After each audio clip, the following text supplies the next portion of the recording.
sleep begets sleep is this concept that in order to get good sleep, you have to be well rested. So, and you've probably seen this if you ever had a kid who was a good sleeper and then all of a sudden things started going downhill.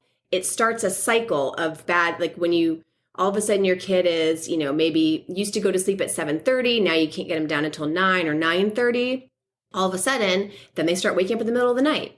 Then they start waking up at 5 in the morning. So it starts a bad cycle because what happens is when you aren't well rested enough, you become what we call overtired, which are these kids that have these kind of spikes in cortisol when you don't get to bed on time. And then they have more trouble falling asleep and staying asleep. Kind of what we were saying, you're stuck in that light sleep. You don't get into that deep sleep. So you really need to have a foundation of good sleep in order to get good sleep.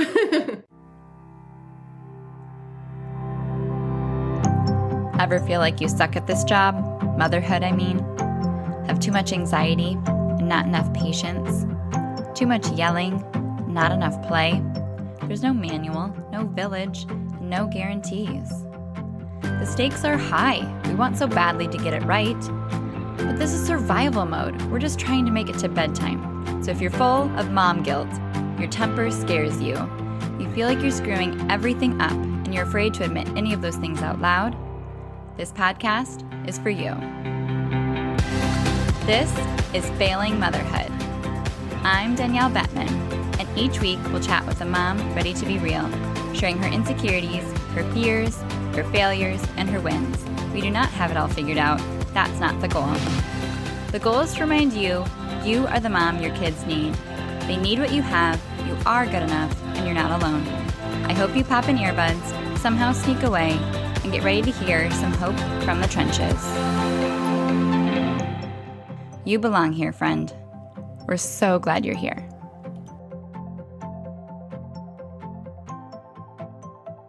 Hey, it's Danielle. I'm sure your kids are sleeping through the night every night. You make the loveliest of childhood memories every night at bedtime, and you're always thriving with a full 8 hours every night as well. That may be the case at your house, but for those of us struggling with the nightly fight as well as the summer slide, Jessica Berk, the sleep coach for kids who are out of the crib, ages 2.5 to 8-ish, is here to share all the sleep wisdom for us. When her 3-year-old moved to a big girl bed and started giving her a hard time at bedtime, waking her up at all hours of the night, she felt like she had a newborn again. She and her husband were miserable and decided that she could not survive like this. Everyone talks about how you'll never sleep when you have a baby, but no one was talking about the sleep struggles that happen when the kids get bigger. So she learned everything she could about toddler development and behavior and got certified as a child sleep coach through the Family Sleep Institute. She spent the last 7 years perfecting a foolproof framework, the REST method, to turn toddlers into awesome little independent sleepers. And she successfully helped thousands of parents with even the most strong-willed kids get them to bed happily before 8 p.m. and sleeping soundly 10 to 12 hours through the night with no wake-ups. In this episode, I asked Jessica all the questions that come up for my clients. Why are they getting out of bed so often? What does sleep beget sleep even mean? How do you recommend paying off sleep debt when they're overtired? She shares the favorite myths and misconceptions around sleep that she loves to debunk, as well as the 4 steps of her REST method necessary for a solid sleep routine long term. And most importantly, we chat about her recommended steps to get sleep back on track for the new school year. Now, as with a parenting coach, you need to connect with an expert that is aligned with your family's goals. So if you are not interested right now or not ready for your child to sleep all night in their bed, her approach might not be for you, and that's entirely okay. You know what's best for your family. However, I hope you still stick around to glean the gems that you need to hear and point you in the direction you want to be to create healthy, well-rested kids and grown-ups down the road. One of the things Jessica and I talked about offline is that if you're having power struggles at bedtime, you're likely having power struggles throughout the day as well.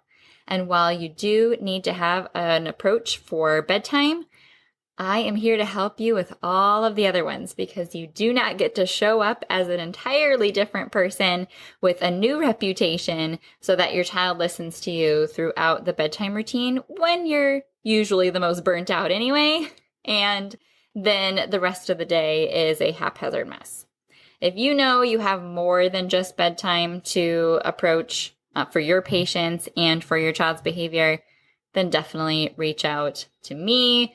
And if you just need to get a few more tips to help your child sleep in their bed all night long, reach out to Jessica. I have all the ways that you can connect with her in the show notes. So let's dive into my interview with Jessica.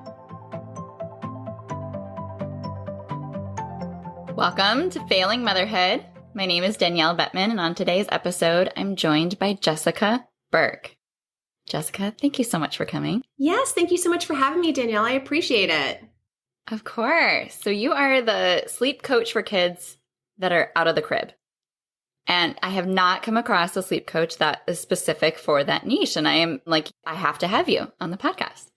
Yes, I know. There's a lot of sleep coaches for babies and, younger age kids. But if you have had a kid who's moved out of the crib and is sleeping in, a big kid bed, you know that it can get crazy. So that is what I am here for.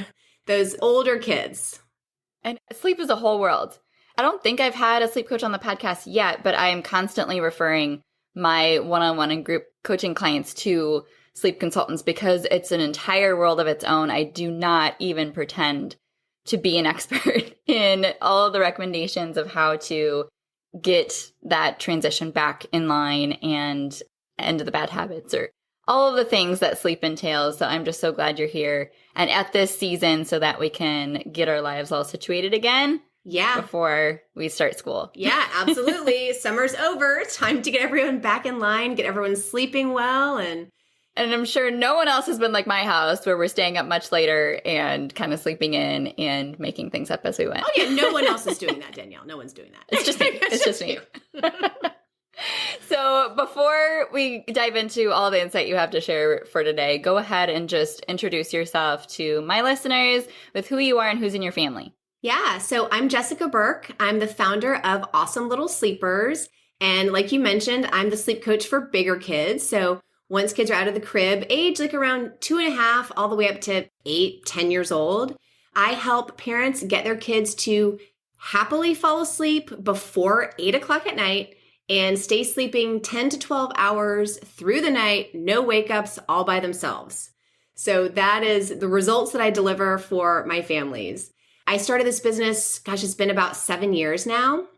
And one of the reasons is because I had started having kids and I was working full time and the 9 to 5 schedule was just tough. I wanted more time at home. So now fast forward, I've got 2 little kids, 2 girls, 9 and 11. They're not so little anymore. They're growing up way too fast. So yeah, it's my husband, Ryan, and my 2 girls, and then our little dog, Libby. Oh, sweet. My 2 girls are not far off from yours. Mine are 8 and 9. Okay.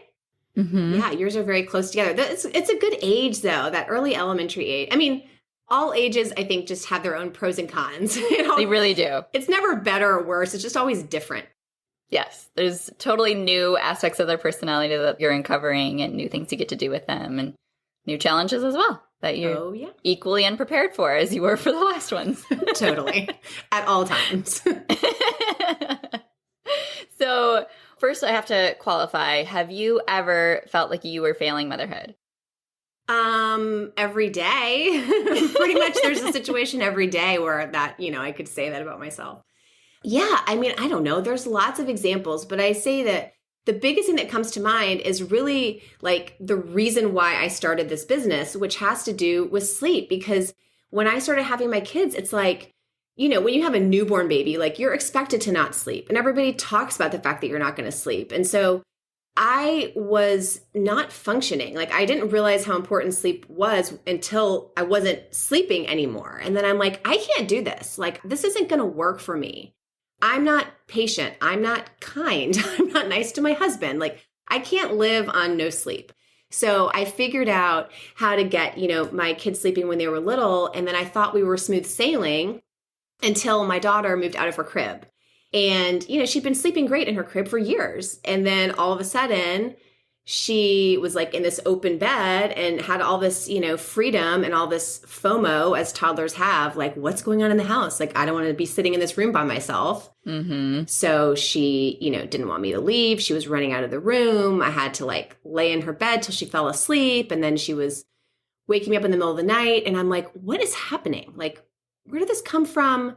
What am I supposed to do? So I definitely felt like I was failing motherhood for real at that point, because I started to see her behavior change, her mood change. And I knew it must have to do with the fact that she wasn't sleeping, but I didn't really know what to do to fix it. And then I was not happy because I'm back to not sleeping. I felt like I had a newborn again, right? Being woken up all the time. And then I'm not seeing my husband because I'm having to sit in my daughter's room all night long. And I'm trying to run a business, and those evening hours are like precious. And so anyway, I felt like I was failing motherhood, failing myself, failing my marriage. Like, it really sucked there for a while.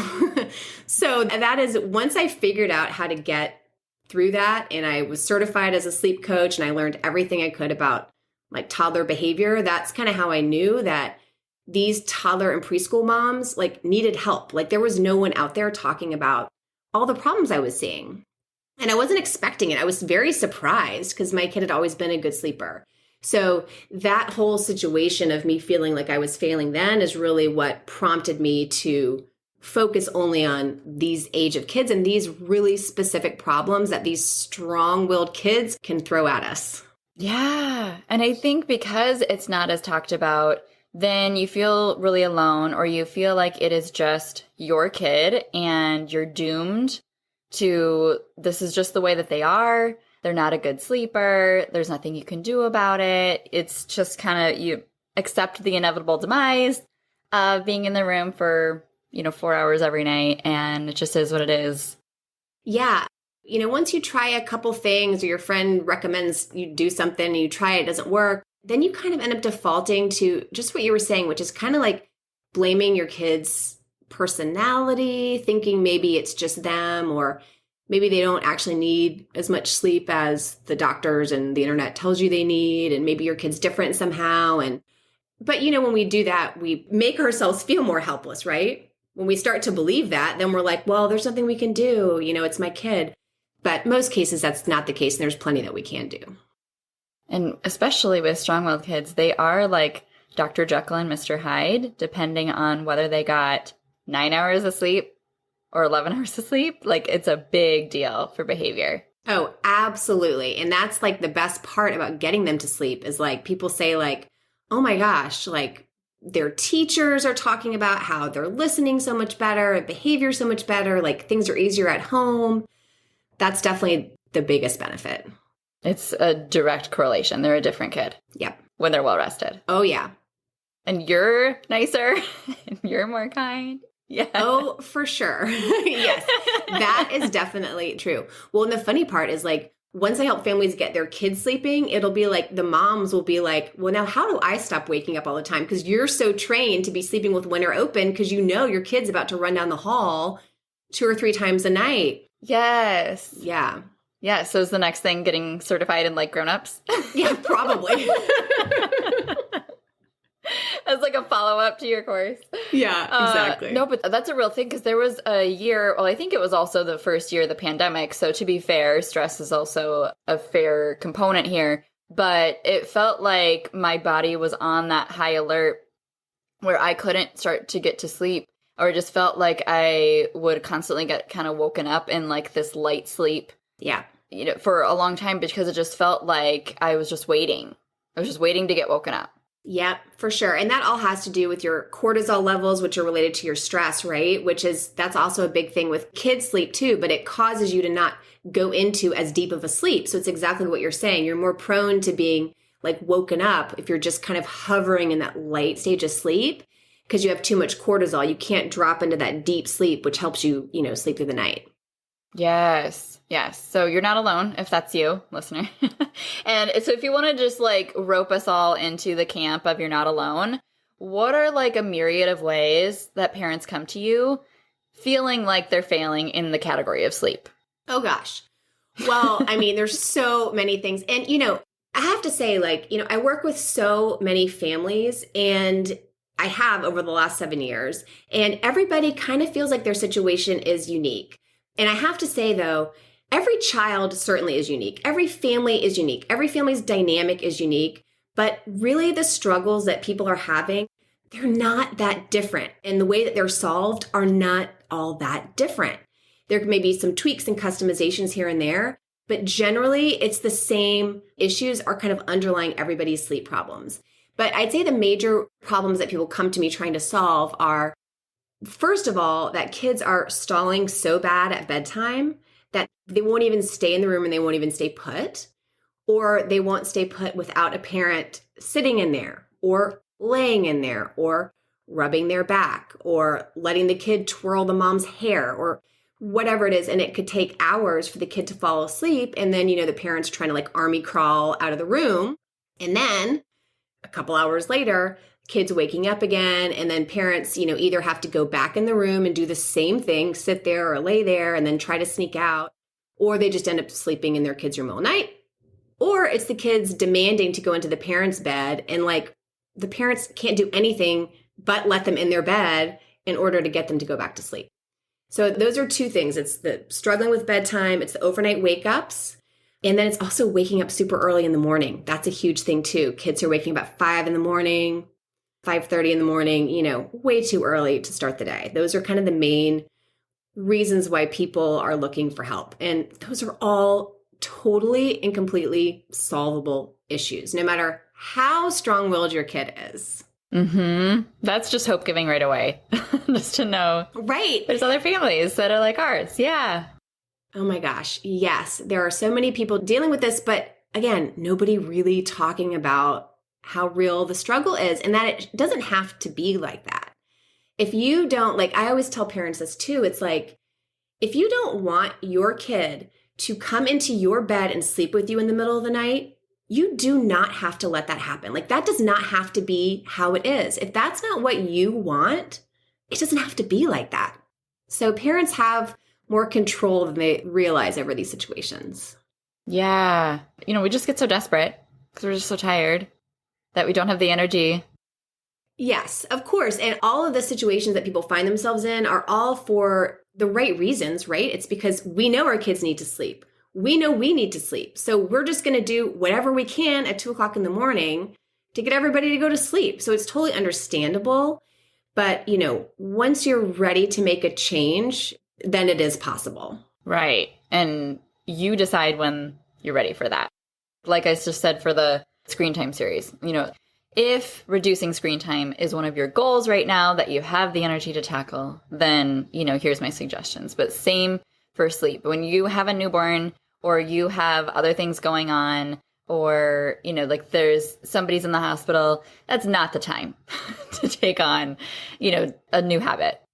Yes, absolutely. Because you're exactly right. It's all these sleep behaviors are habits. And in order to change habits and create new habits, it takes a little bit of time and it takes consistency. So if you don't feel like you have the energy to commit to it, then start once you're ready, for sure. So I have to pick your brain a little bit. What are some of the myths that you see parents believing, or like, the memes that get passed around, or the things where you're just like, oh, if you only knew, like that it's not normal for your child to wake up at 5 a.m. What are some of those myths? Yeah, I think it's just the whole concept that it just makes me so angry, but like the whole concept that like as moms, we're not meant to sleep. Like we just have to sacrifice ourselves for anything that our, child wants or needs at any hour of the day. And that is our job as parent. Like, I don't know. I can't buy into that because I don't feel that way. That hasn't been my experience. I can't be at my kid's beck and call all night long. That's not healthy for my child. And it certainly doesn't feel healthy for me. So I think just the whole concept that as moms, we're meant to be like these tired, exhausted, like hot messes all the time. It doesn't have to be like that. Like, I think that whole thing just kind of rubs me the wrong way because I think seeing all that kind of verbiage out there really makes us feel like, oh yeah, we're all in the same boat together. We're all exhausted. Yeah, we are, but like we don't have to be. Like that's the other side of the coin.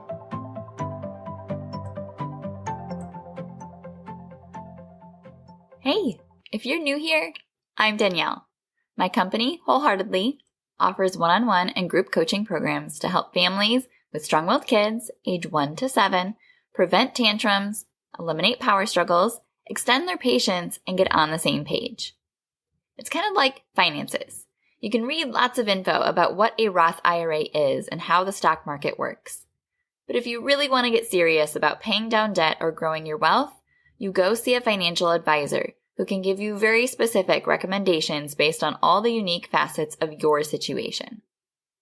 I'm your financial advisor for parenting, and I've designed the way we work together to give you nothing less than a complete transformation.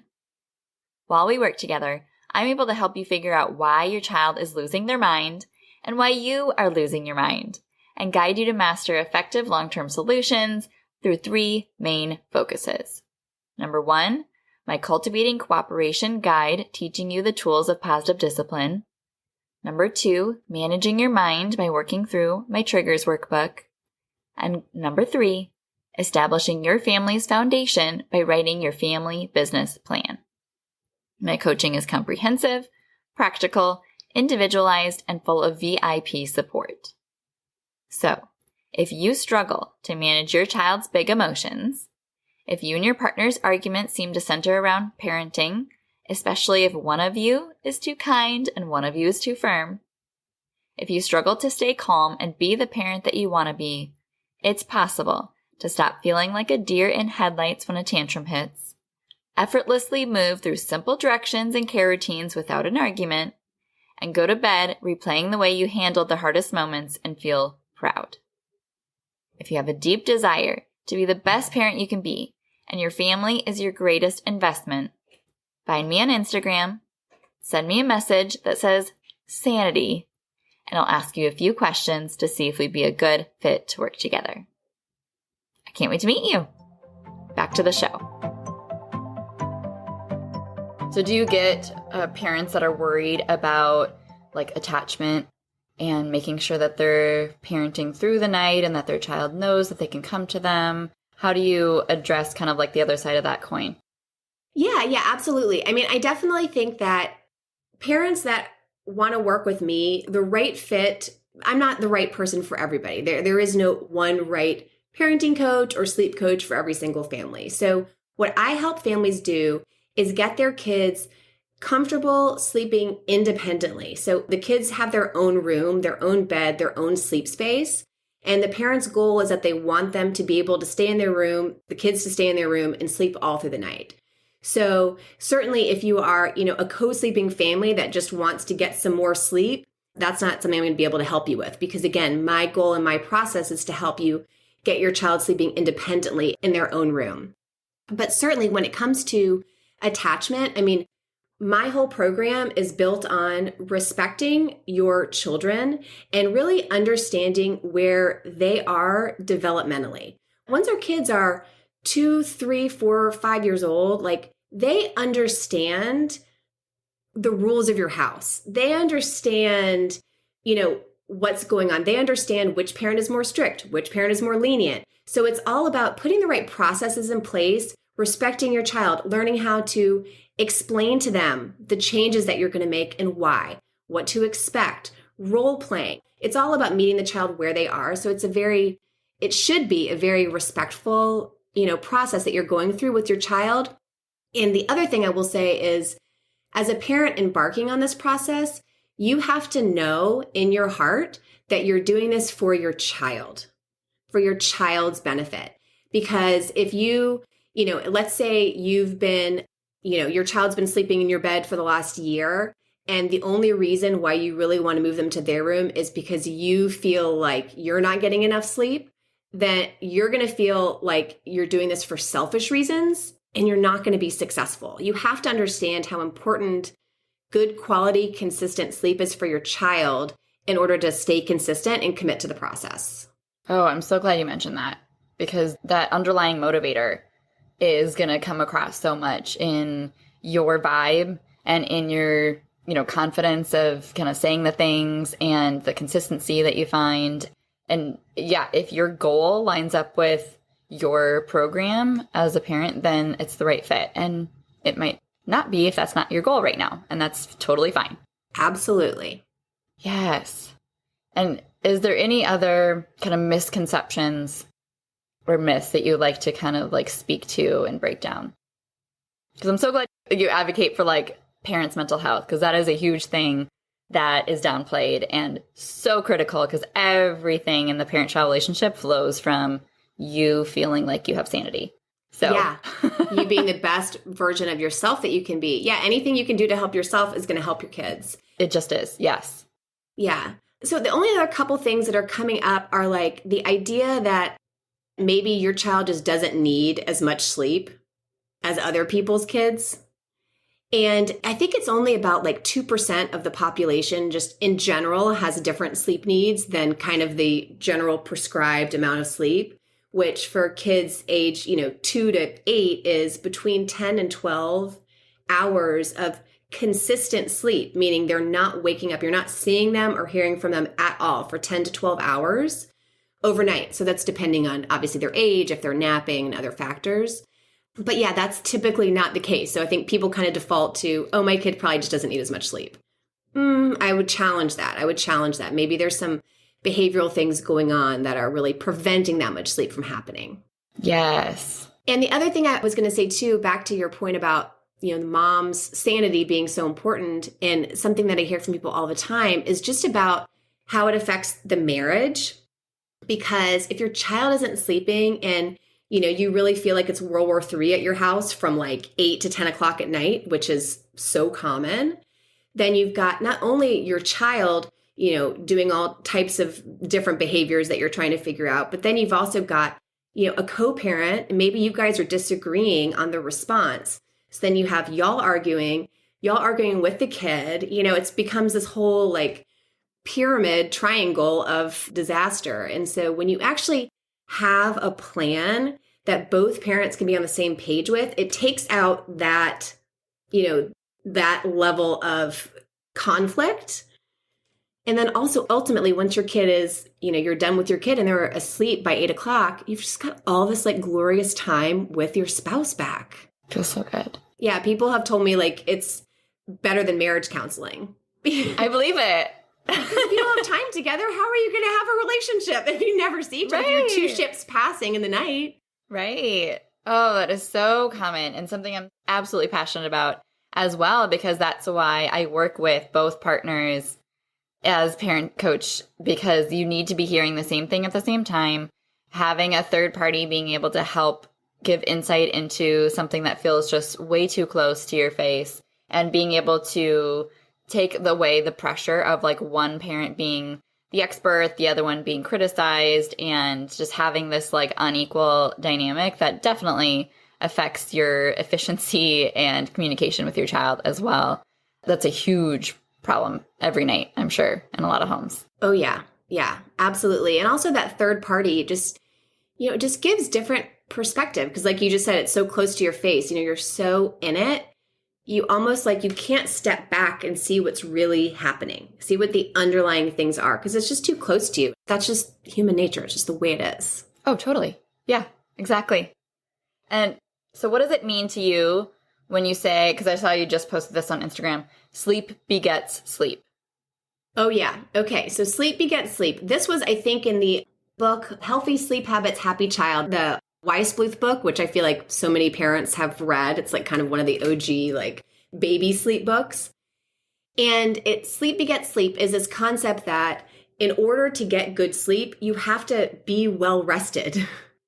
So, and you've probably seen this if you ever had a kid who was a good sleeper and then all of a sudden things started going downhill. It starts a cycle of bad, like when you all of a sudden your kid is, maybe used to go to sleep at 7:30. Now you can't get them down until 9 or 9:30. All of a sudden, then they start waking up in the middle of the night.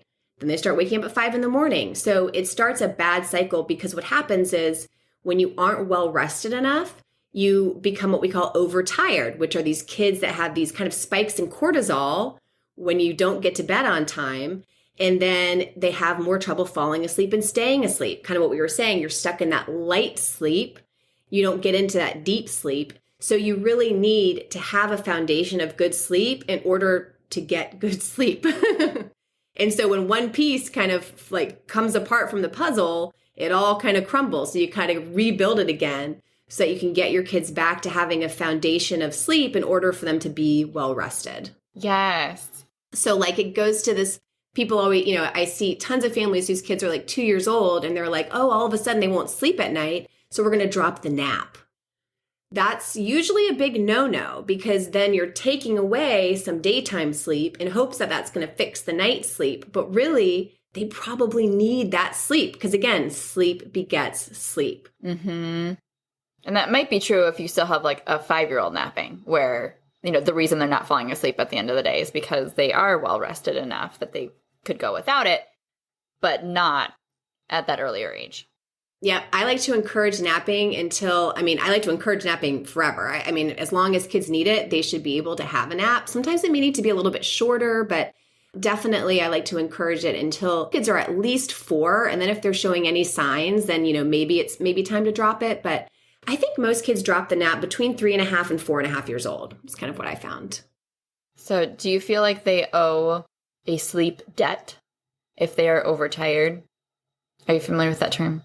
Yeah, that's kind of like a tank of gas or something. It's like you have to have a full tank in order to go to operate at the right level of efficiency. And then certainly what happens, that's kind of sleep debt is kind of in the same concept of being overtired. It's basically like if your body needs 11 hours of sleep, but you've consistently only been getting 9 hours of sleep for the last week because all of a sudden you're on this like sleep strike and you won't go to bed on time, then yeah, every day you're accumulating this sleep debt. So definitely that is something that happens with these kind of overtired kids. Yeah. And if you are on a vacation, if you have like grandparents watching the kids, if there's like anything that's like off in your routine, then you're going to have that hangover or that like, withdrawal period where you have to go back to reestablishing those habits. So is there something that you typically recommend for kind of getting back online, even if it's just a little short-term blip? Yeah, for sure. I mean, I say the best thing to do, if you're planning for travel or if grandparents are coming or whatever, make sure your kids have good sleep habits to start with. And then, when you go to the travel or the grandparents, things get off track. That's normal. I mean, that's life. Like every single night is not going to be perfect. But just know that your kids might need an earlier bedtime, or they might need a longer nap, or they might need a nap if they had stopped napping, but things were really crazy and they were up till 11:30 or whatever. They might need a nap the next day. And it's okay to kind of add those things in and make those fluctuations. And it's better to be aware of what your kids' sleep needs are so that you can make those adjustments. But certainly an earlier bedtime when you've had a long weekend or been on a trip is very important. Which leads us right into kind of the season that we were going to drill into as well with this back to school.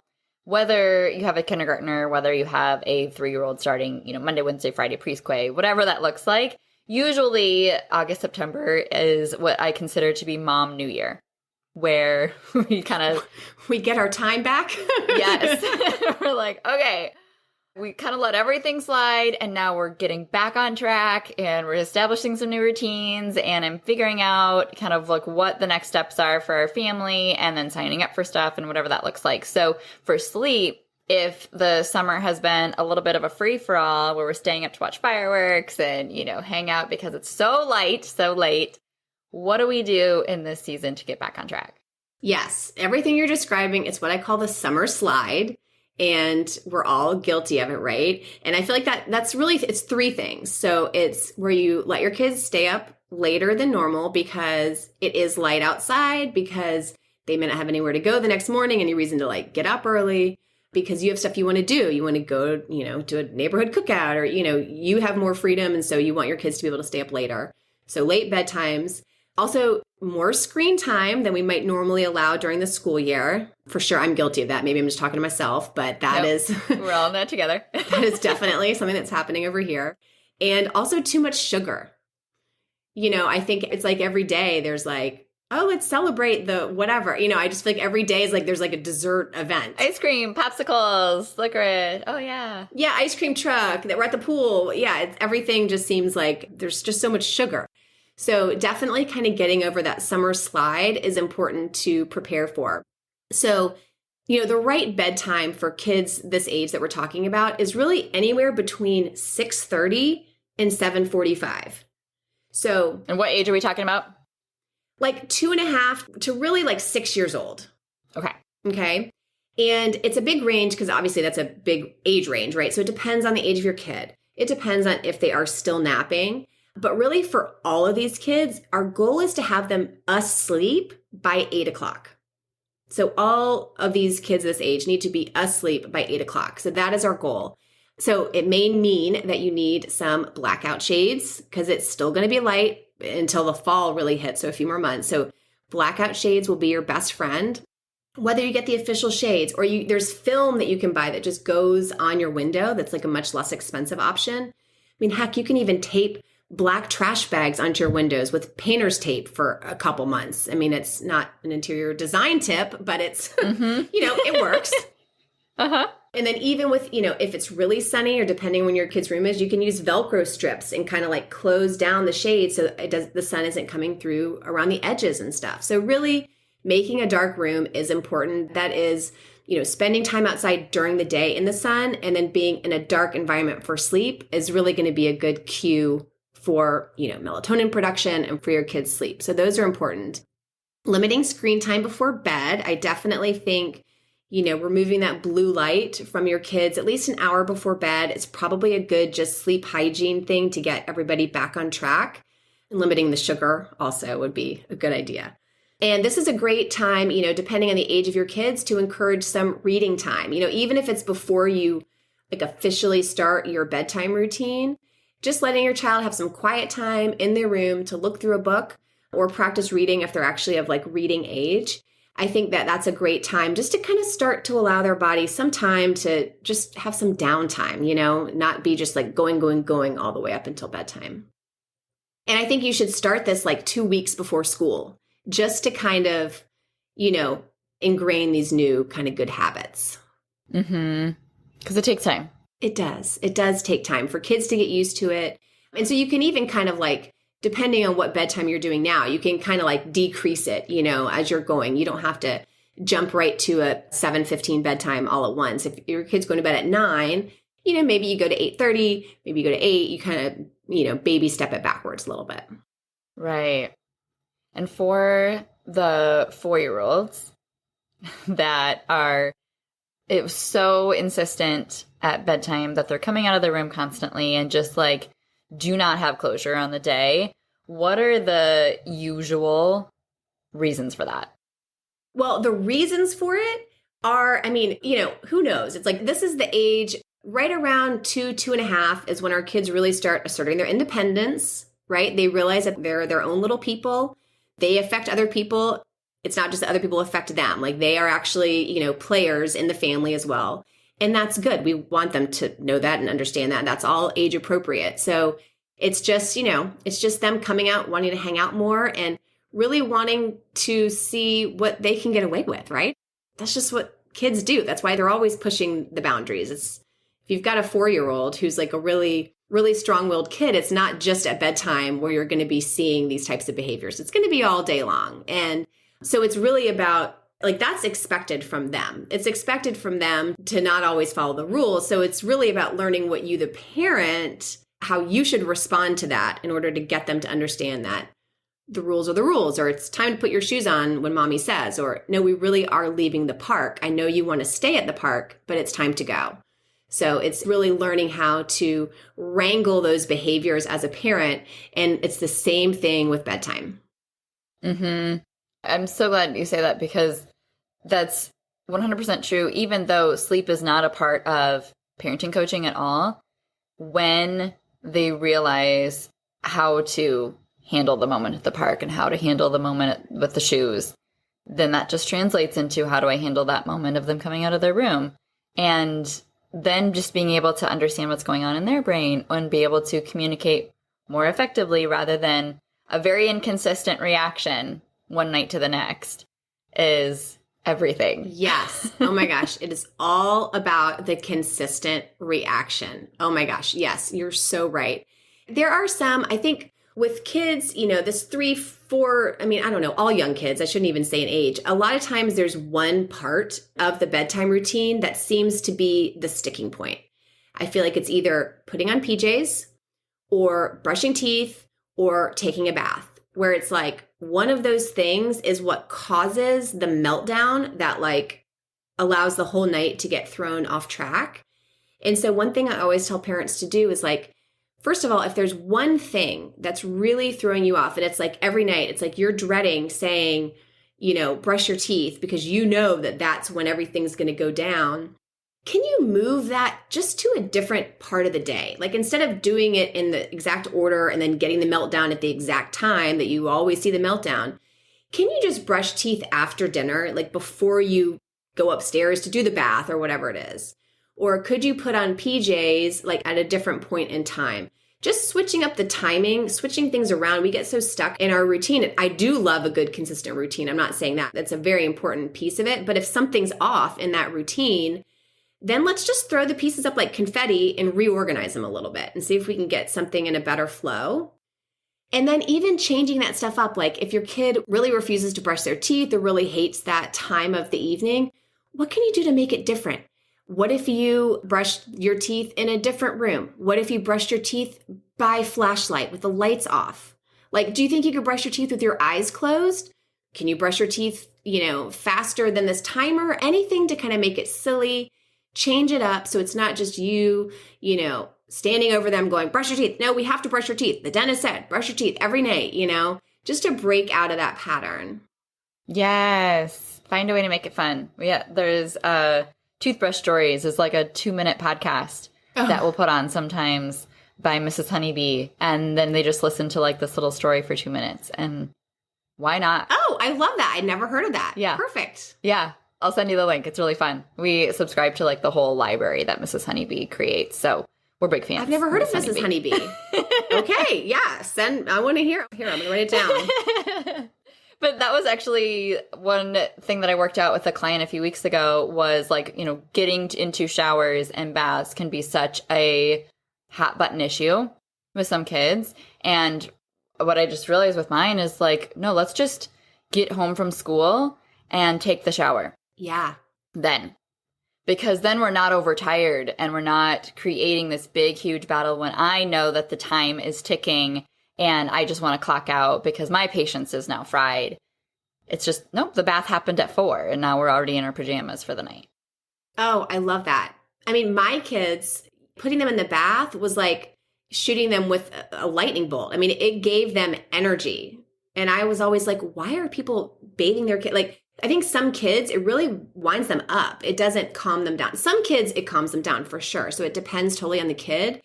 But yeah, for mine, it was not something that we could be doing at like 6:45. Like there was no way. Yep, same. And I've never been a parent that's done it every night. That's not our family. No, we're an every other night family except, and now my kids can like shower, which is so much nicer because you can just say, go take a shower. But the only exception would be like, sunscreen or like really sweaty days. But certainly I'm an every other day kind of mom. Yeah. And that's where the individualization of every family comes in. Like, you do the routine that works for your kids and your family. And it takes a little bit of trial and error sometimes to figure that out, or a little bit of like questioning, how could it look different? Or what if we flipped the order? Or we seem to have still so much energy when we're getting into the room. What could we do on the front end of the bedtime routine to maybe like get some sillies out, do like a 1-minute dance party or something that, is kind of bonding and then kicks everything off with the piggyback ride, right? Like there's so much problem solving that can go into things looking different and going differently. Yeah. And I love too, I teach like an exercise where you actually like have a little chat with your kid and figure out what they want to do as part of the bedtime routine. Instead of you we all do the same things, but just giving them some ownership over it, even if it's just putting stuff in order, that can help them feel like they're in charge, which, let's go back to the whole, they want to control everything and always be the boss. Yep. It allows for that in a healthy way that's actually constructive and gets y'all both towards the goal of getting through the bedtime routine. Yes. And that was what I saw in your method that really knew that I like aligned with kind of your philosophy. because I could tell how respectful you were of them being an active participant in creating that cooperation as a team. And like, that's one thing that I really recommend with the families I work with is like, whenever there's a pattern of behavior, you just need to sit down together and figure it out. Like, here's the problem. How do we solve this? What ideas do you have? Here's the ideas I have. Let's come up with a plan. Let's try it for a week. And even just that blatant level of like offering them that dignity can be such a game changer in things feeling like a power struggle to feeling like we are on the same team and we're just carrying out the thing that we agreed to in the first place. Yes. The idea of being on a team. And then, the idea too of like you being able to be proud of your kid, like you being able to verbalize, like, great job, like, good job, like going through the routine, or good job getting your teeth brushed quick. And you offering your praise is really helpful too, because what happens in these evening situations is, it's the parent like yelling or nagging, and then the kid, it just ends up this back and forth power struggle. And so, if you're on the same team and then you can be kind of praising your kid as they go, it's just like, it's such a positive experience for everybody. Mm-hmm. So tell us more about your REST method and kind of like the main resource that you offer to listeners to kind of connect with you. Yeah. So my methodology is called the REST method, and it's what I teach inside of my toddler sleep course. The name of my toddler sleep course is Sleep Tight Without a Fight, because love that. That is what it feels like. It feels like the ultimate fight that happens every single day, like on repeat, like, oh my God, make it stop. So my REST method, so it's an acronym, so REST. And I like to say it's like the 4 pieces of awesome sleep. And you need to know what they are and then how to optimize them and how to fix the problems for each of those little pieces. So the letter R stands for the right sleep schedule. And we've kind of touched on this a few times in this talk today, but it's having the right bedtime. It's knowing when your kid should be napping, how long they should nap for, when it's time to drop the nap, all that kind of stuff. So the right schedule is really, really important, because if you're getting them to bed at the wrong times, or if they're not getting enough sleep, they get into this overtired state. They get these cortisol spikes, and then the whole thing becomes a disaster, right? Because sleep begets sleep. And so the foundation of that is really the right sleep schedule. Which, to add on to that, my daughter is that one that like almost like a clockwork. If she stays awake like 5 minutes past 8 o'clock, I can see the second wind hit. Uh-huh. I can just feel it. And then it's like, we may as well stay up and watch a movie, because it's going to be another 2 hours until she's back down. It's going to be 60 to 90 minutes before, if you spend the whole time trying to fight it out, it's not going to work, because she's gotten that jolt of energy for sure. Yeah. So that's an important piece. The second piece is excellent bedtime routine. And so back to what we were talking about before, like, in order to get your kid to bed on time, you've got to get them through, the brushing teeth, the pajamas, those certain things. And then you want to have some cozy, enjoyable time with them to read books or sing songs or talk about your days or do prayers or whatever you want to do to have that time together. But, for most families, like, before you have kids, you imagine like this cozy time, you're cuddled up in the chair, reading books. And it's not always like that in reality, right? It's like our kid begging for more books, or read that page again, or you start reading it and they're like, I don't want this book, I want this book, or, it becomes chaos. So, yes. So I teach a process to, like we were saying, work with your kid to like get bedtime to actually be fun and cozy like you want it to be. So it's a good jumping off point for sleep. It's restful and it's easy, and everyone's, your kid's proud of themselves and you're getting through the things. And it's important that your bedtime routine has a starting point and an ending point, so that it doesn't go on forever and ever and ever and ever and ever. So that's the letter E. The letter S is solo sleep strategy. And that's all about allowing your child to learn how to fall asleep without any help from you or anybody else. Because that's the healthiest way for us to all sleep, is to fall asleep totally alone in our room. And that's the way that kids sleep through the night. Because if you have to be in the room with them while they fall asleep, guess what? They're going to start waking up because you're missing.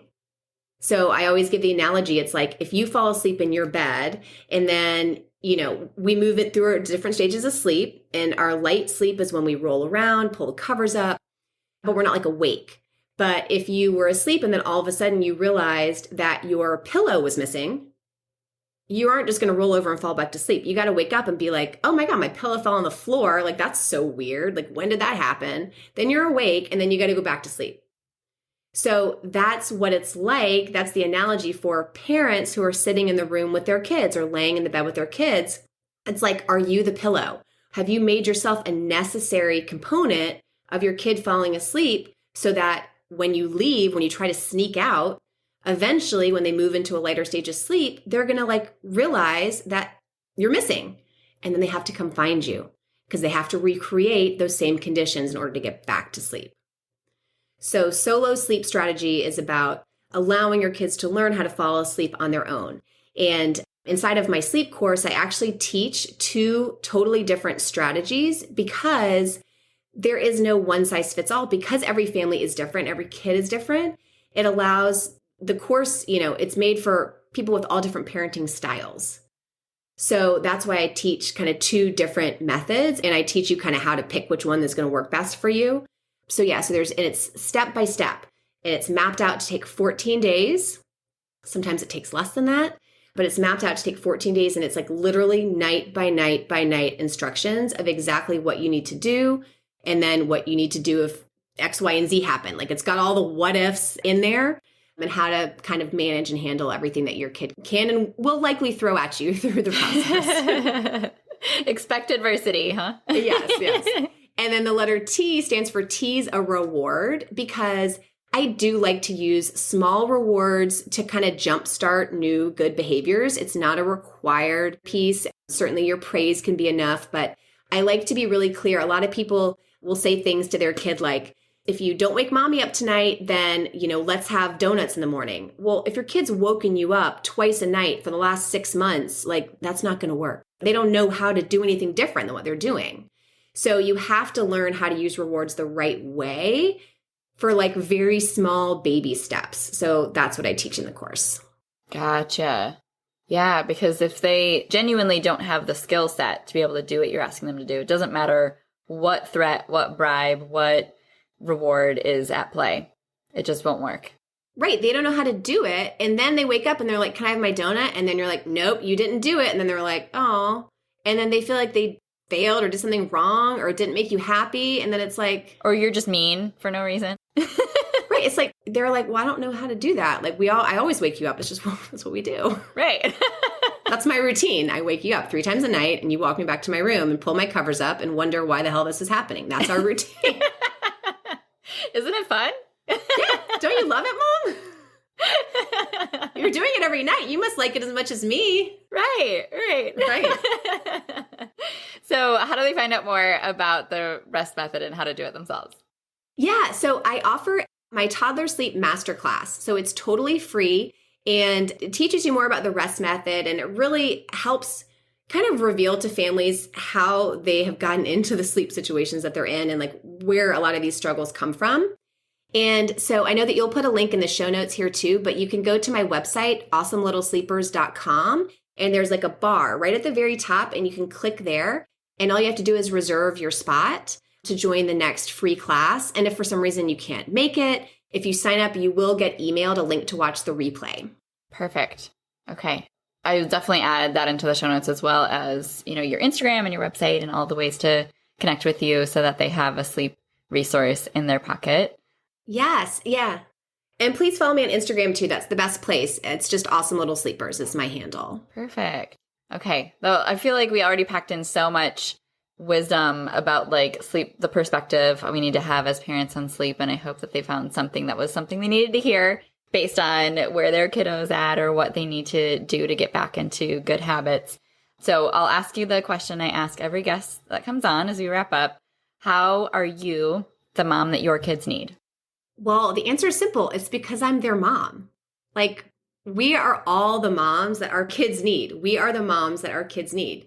And, you bring to motherhood all of your preconceived notions, all of your baggage, all of your issues, all of your hopes and dreams. And, I think it's important for me and my kids that I'm always very honest with them, and obviously in an age appropriate way. But, like we're moving shortly and it's tough for my kids because they've got friends and they're leaving. And, it's okay for me to be sad about that too. I'm not here to be like just the cheerleader parade 24/7. Like we can cry and we can say, this is tough. This is tough for mommy too. I have to leave my friend. And so it's, I think being really open with your kids has been very helpful to me because they see that we're all real people. We all have struggles. We all have issues. And you know what? We all come out the other side. Yeah. Those ups and downs of you being a real person are so valuable for them to be able to learn from. Yeah. And to be able to say, I'm sorry, too. That's the other thing because no one is a perfect parent. And I certainly, yell or say things that I don't mean. And then I have to, be the bigger person and say like, okay, I didn't mean to say that. Like I overreacted to that. I'm having a really tough day. And I think I just kind of snapped at you and that was not fair. Like, yeah, I shouldn't have to tell you things 4 times, but I also shouldn't have yelled or, whatever it is. I think parenthood, man, all the struggles, it just makes you a better person. It just makes you a better person. Yes, it's a brutal process. It is. It's a hard way to learn. Yep. We do a lot of learning and self-reflecting, I think. Yes, we are growing up right next to them, right alongside. For sure. Oh, so good. Thank you so much, Jessica, for sharing all of that and just being so real and relatable and being willing to say that it's hard and you're not alone and you're not a bad parent. You might just need a little insight so that you can get back on track to where you thought you would be at this stage of parenting. Yep. Absolutely. Absolutely. Well, thank you so much for having me. It was such a pleasure. Of course. Thank you. Thank you so much for tuning into this episode of Failing Motherhood. Your kids are so lucky to have you. If you loved this episode, take a screenshot right now and share it in your Instagram stories and tag me. If you're loving the podcast, be sure that you've subscribed and leave a review so we can help more moms know that they are not alone if they feel like they're failing motherhood on a daily basis. And if you're ready to transform your relationship with your strong-willed child and invest in the support you need to make it happen, schedule your free consultation using the link in the show notes. I can't wait to meet you. Thanks for coming on this journey with me. I believe in you, and I'm cheering you on.